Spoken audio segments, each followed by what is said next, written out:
what we have to understand is now that the only changes that make any sense for a sustainable future are going to be radical and substantial ones. Small change just isn't going to work. We've already done too much damage to the climate and environmental systems to be able to just roll that clock back.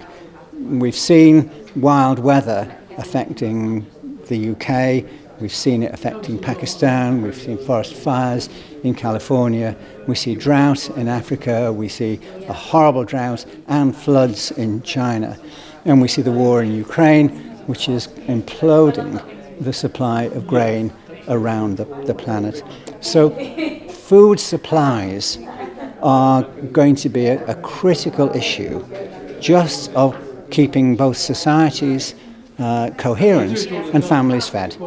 And we need to radically rethink how we do that at the same time as reducing our carbon emissions of what has become a globalised food supply system, which horribly leaves us vulnerable both to those upheavals in weather, but also to the destruction of soil fertilities and the long-term future that is essential for. So that's the rethink that has to take place. Some of the starting points are actually fairly clear. The business as usual case, which this graph in a sense starts to map out, is that if we try to carry on as we are doing, there will be a collapse in the global food supply system, the capacity of the planet to produce food for itself in terms of the conventional agricultural priorities. At the same time, there's going to be an erosion of soil fertility, and there's going to be an increase of population demands to access those scarce resources. So rethinking food and carbon footprints and growing processes really has to begin now. Now, some of that can begin from reducing what we do really badly. And that, in a sense, is the starting point.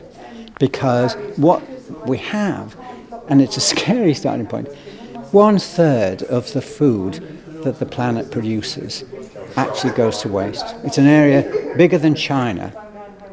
And we have to say, if we began from the process of just reducing what we currently waste, it's not just what is thrown away in the north, but it's also in the developing world, where the best example I'd offer was that in the famine in Ethiopia, actually they had a surplus of grains in the north and the drought was in the south. And what the Ethiopian ministers were saying to us is, just send us the means of acquiring transport facilities to ship the grain surpluses from north to south, or to store the grain surpluses in the north for later distribution. And there was a big argument at the time between Europe and the US. The US wanted to send their grain surpluses and give them as food aid to Ethiopia. But the Ethiopians were saying, if you do that, the consequence is that the farmers in the north will be made bankrupt. So next year, or the next drought, there will be no surplus and no ability for us to help ourselves out of the mess that people in different parts of the country are in. The EU, bless them, had the sense to say, okay, we're just sending cash. And they sent the resources to develop the transport means to ship the grain surplus from north to south and to store the grain in the north until it was needed elsewhere.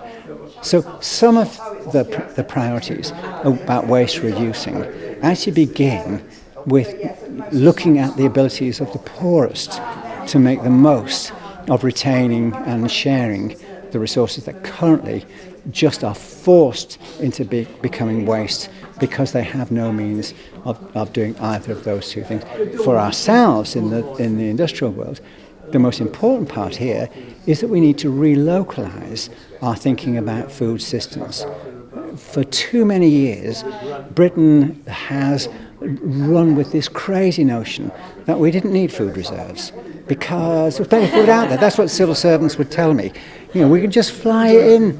Well, when the volcano kicked off in Iceland and flights were suspended for 3 days, there was panic. about food supplies.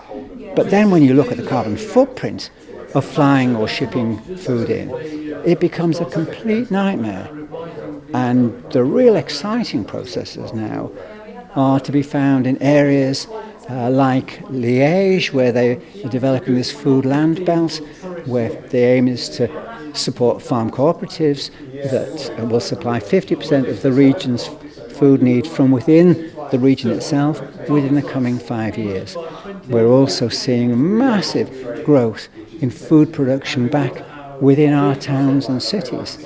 We need to remember in Britain that during the Second World War, we were producing 6 times as much food per acre from within our towns and cities as we were doing in the countryside. Partly because there wasn't the labour out in the countryside, people were off at war, but also because we had an approach that commandeered derelict and empty land in our towns and cities, and people grew for themselves. The digging for Britain approach actually was a way in which food security was both localised and collectivised. And if we'd been doing it at the time, we would have recognised that we were delivering a 90% reduction in the carbon footprint of food miles at the same time as delivering food security and food accountability. So that's the exciting part of the processes that we need to explore in the localisation and the securitisation of food supplies for the future. Brilliant, thank you. They'll become bankrupt and there won't be a surplus in the north next year. There won't be stuff being grown. So offloading your food surpluses and calling it aid actually just defers the one crisis to a bigger one that will follow.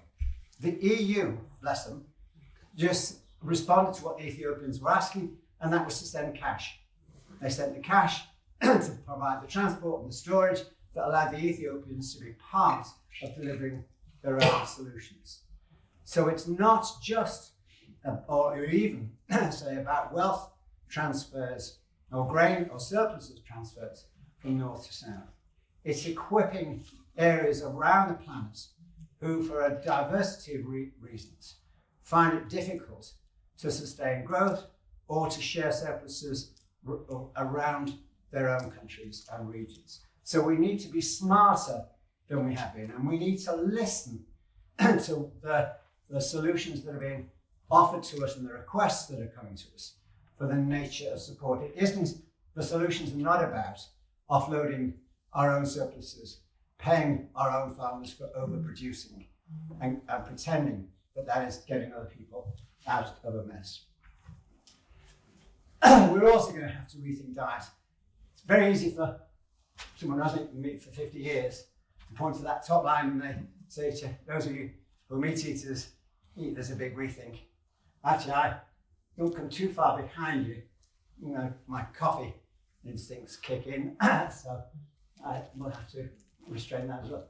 But in terms of the carbon footprint that we're imposing where food comes in, it is inevitable that we need to do a huge rethink in what we consume and what we allow agricultural resources and farming resources to be deployed for. In the UK context, we need to recognise that one part of what we can do is to cut the crap. And this is, in the UK at the moment, biofuel for me is an environmental scam. It actually adds nothing to the real rate at which we need to take carbon out of our transport thinking. And instead, we've allowed for the industry to pretend that it's good to pay agriculture to produce grains for biofuels, when we could, if we use those resources, the land resources, the farming resources, differently, be feeding 3.5 million people instead. So it's just politically a crazy way of supporting some interests, but not necessarily the interests of either the population or the planet. Next, we come to the position of the farmers who are making 30p a dozen loss on their production of eggs. And this is largely determined by the state of the UK food sector. 8 companies controlling 90% of the UK food supply, with Britain just producing 50% of the food we eat, and that food makes up 25% of our carbon or CO2 emissions, with 2/3 of this being incurred on other people's land. It's the food imports. And if you add on to that the food miles element, it simply becomes, for me, complete lunacy. You know, the carbon footprint, the congestion footprint, the misallocation of engineering resources to lock it up into huge elements of transit, which actually contributes, for me, nothing to the real notions of a sustainable and accountable food economy. I used to have big rows with the civil servants in DEFRA about food security and the sense in which we only actually have 3 days food security left to us in the UK. And the official line was, we don't need it. Why would we need it? We can fly stuff in overnight. You know, there's tons of stuff out there. It is a complete misunderstanding that a nation should have reserves of its own food resources when there's an abundance everywhere else. And the truth is, now we're in an era where abundance is probably the last thing that we're going to be asked to be dealing with. So going back to the notions of food sustainability and food accountability will also, for me, have to radically reduce food miles. And the one big example I mentioned last week was the pilot work done by the 2 university hospitals here in Nottingham, when they decided to provide their own food, hospital foods, from a consortium of farmers in Derbyshire, Lincolnshire, Nottinghamshire and Leicestershire, which guaranteed a doubling of nutritional standards, a saving of 250,000 a year on costs, and a reduction in food miles by 90%.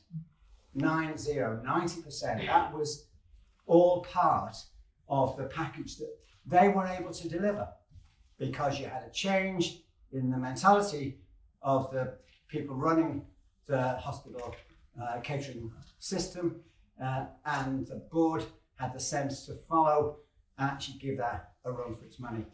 It was only pulled apart after 2010 when it was decided by the coalition government that this was anti-competitive and so it should be put out to tender, but that the hospital in-house catering system shouldn't be allowed to be part of the tender. In the end, it went to Carillion. The hospital staff said, this is a crazy bid, you cannot provide nutritional food for that price. Within a year, they'll be back asking for more money. And sure enough, within a year, they came back and they said, we can't do it for this price. We'll have to just give you the contract back, or you can pay us more money. And they had the hospital over the barrel, because you can't just pull out and expect someone else to wander in and say, well, I'll cook the meals for every one of the patients in both of the hospitals.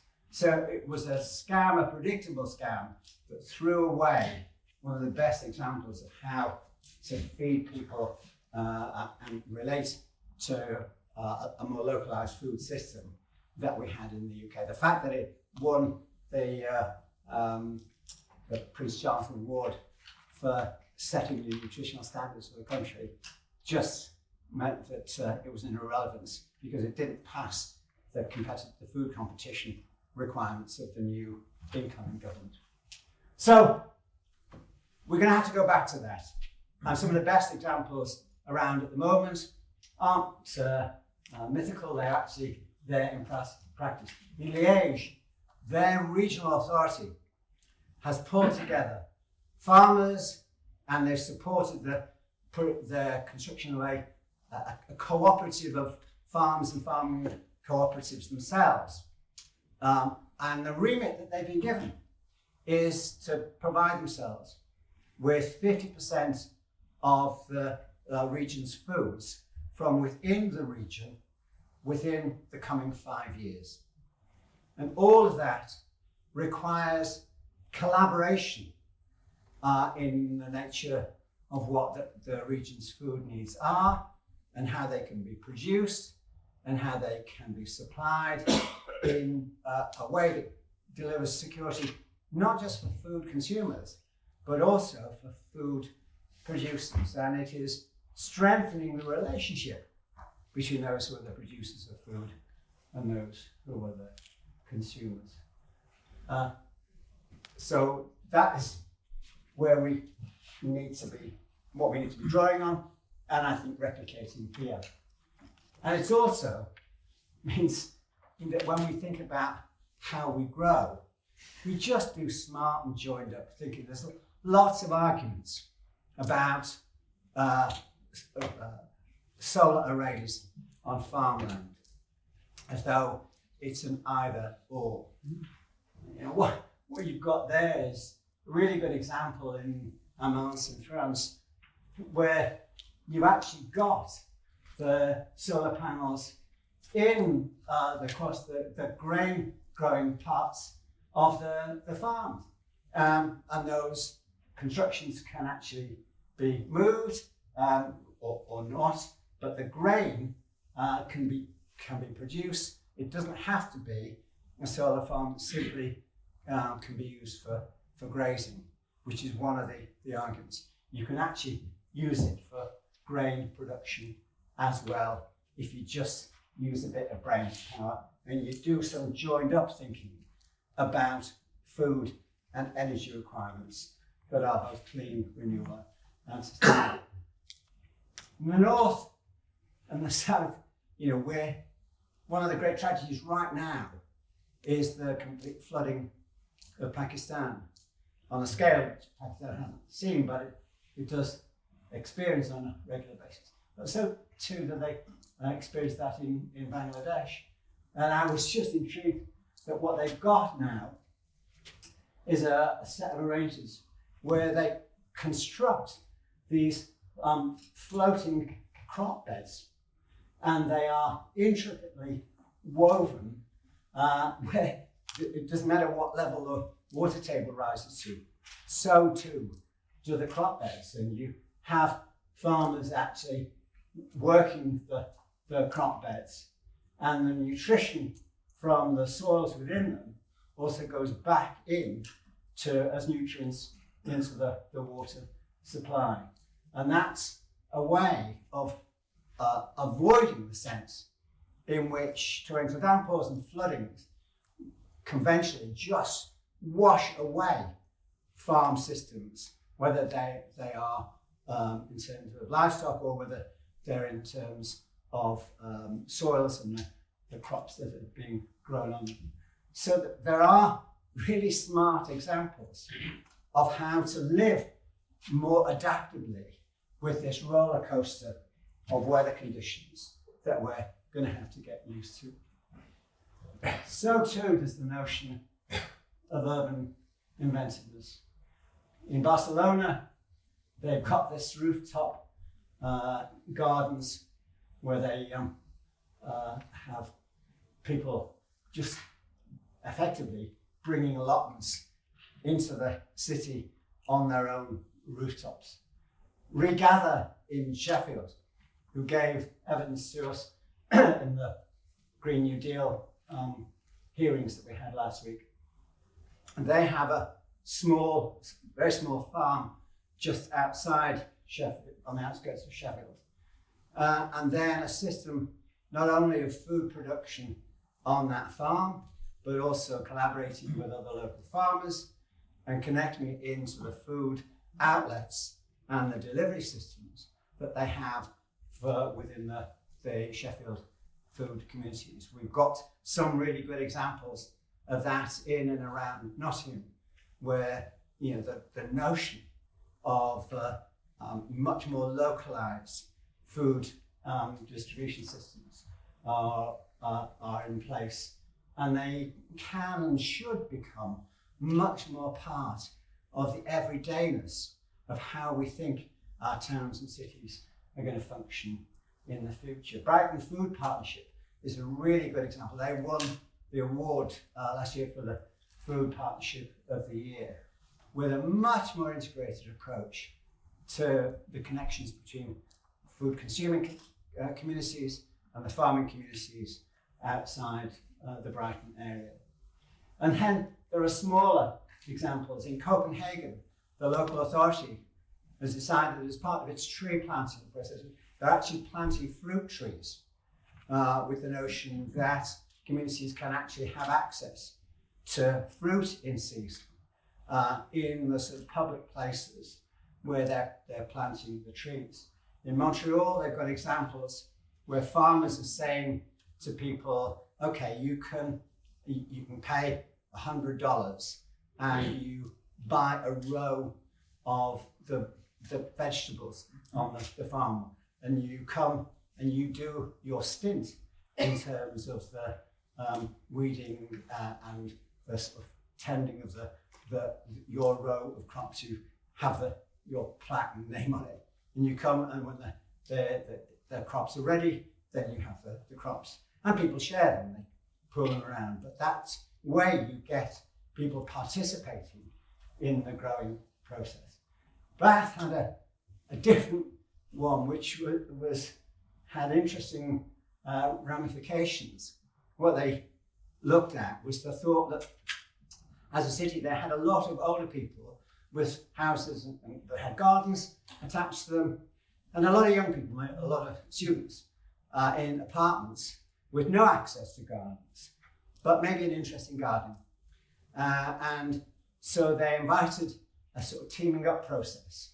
And you had a lot of students coming forward and saying, yeah, I'd be interested in doing that. And the deal was that you had 50% of the produce that came from that garden, whether it was flowers or whether it was in foodstuffs, which was great. Well, that worked wonderfully well, but it didn't embrace what became apparent as the two monumental harvests. The first was the harvesting of friendships. And what people began to recognize was that the intergenerational connections between otherwise often quite separate societies all became really good fun. People became close friends.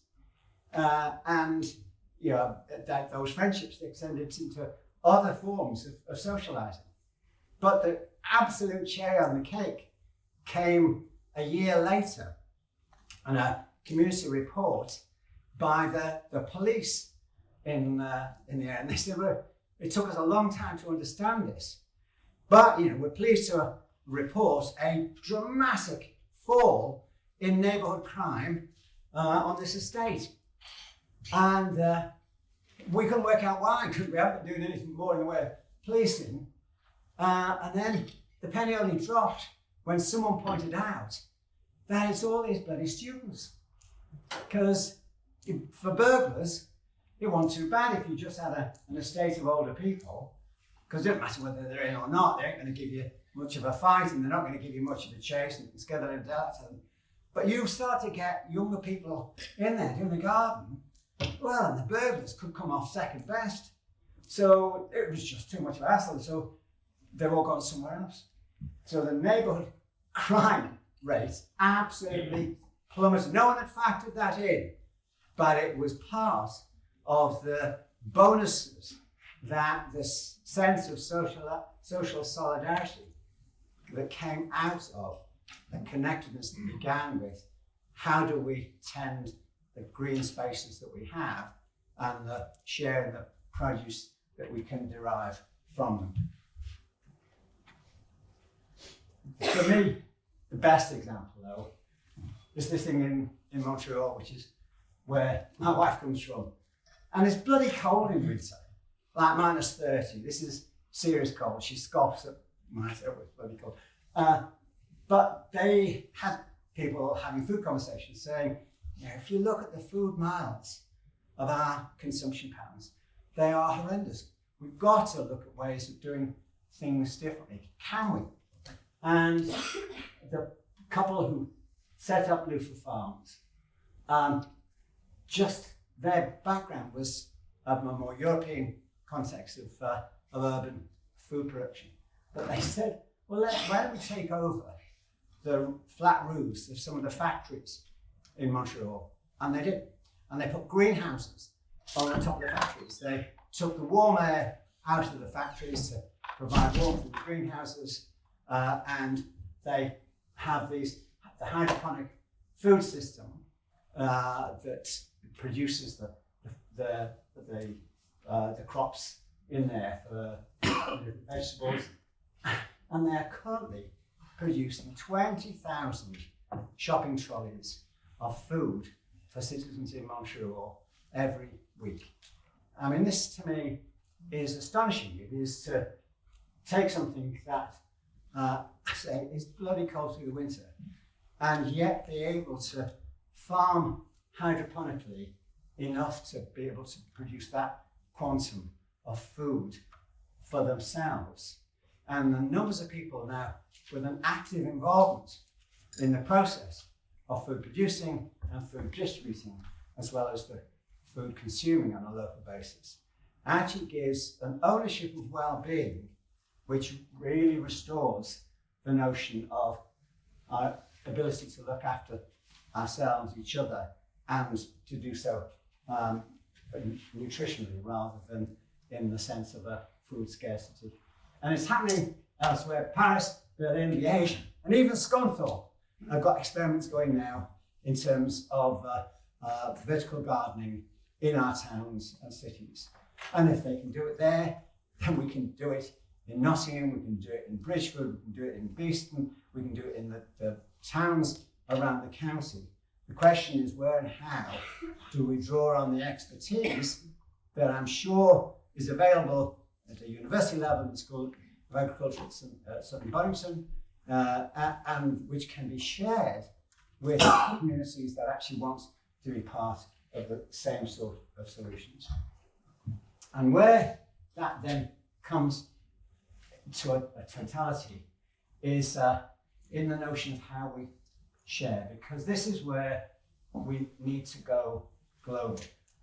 One of the wonderful things for me, I said when I was an MP and I was involved in running the food poverty group, was to ask questions about, why and how things look so different in Italy, which is where the slow food movement originated from, and it's now much more of a European phenomenon.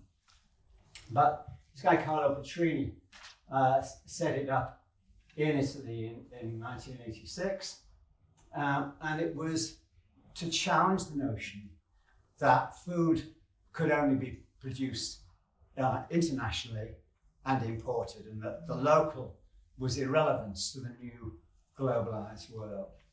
And Petrini said that's a complete load of hogwash, and actually what we have here in Italy is a food culture that needs to be celebrated and supported. And that's, in a sense, with the origins of the slow food movement. And every year they have this now an international conference in Torino, which is the Salone del Gusto. And food producing communities come from all over the world to share and celebrate the foods that they grow and the foods that they cook and produce and share. And it's a fantastic occasion.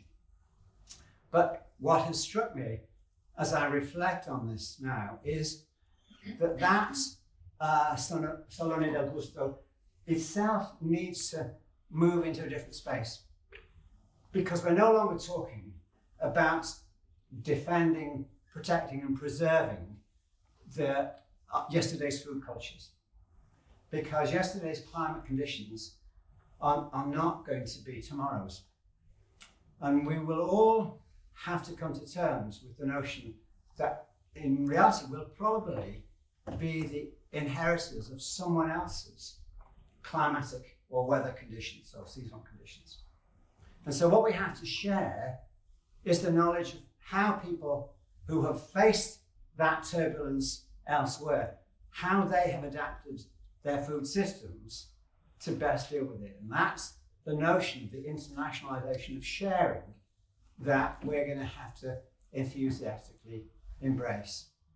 And it's not going to come by propping up the globalized control of the big food conglomerates, because their model is all about the massification of production and the destruction of soil fertilities and the destruction of sustainable food production and distribution systems. So we're going to have to go back and reclaim this in much the ways in which the original cooperative movement was formed in the UK.